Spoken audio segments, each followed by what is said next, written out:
Barşаңызға сәлем. Бүгін сіздермен осындай әдемі әрі дәмді самсаның рецептісімен бөлісемін.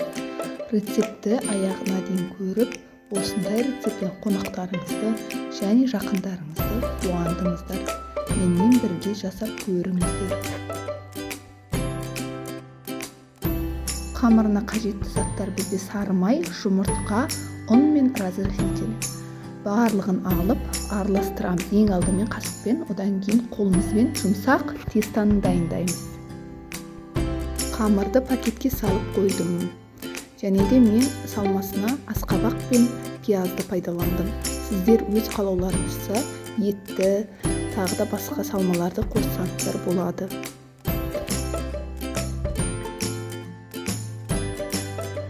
Асқабақ пен пиязды ұсақтап тураймыз.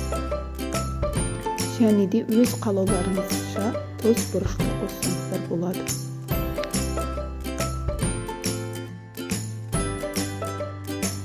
Жаңағы қамырымызды осындай бөліктерге бөліп, дөңгелетіп, барлығын дөңгелетіп шығып, әдемілеп, жан жақтарын әдемілеп, ұлықтаумен жұқа қамырларды жайып аламын дөңгелетіп. Одан кейін осы видеодағыдай жан жақтарын әдемілеп кесіп, дәл осылай әсемдейсіздер.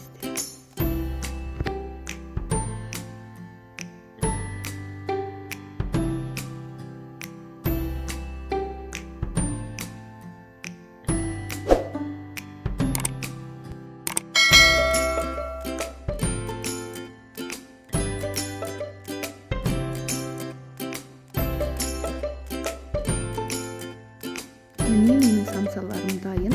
Мен бұны 180 градуста 20-25 минут пісірдім.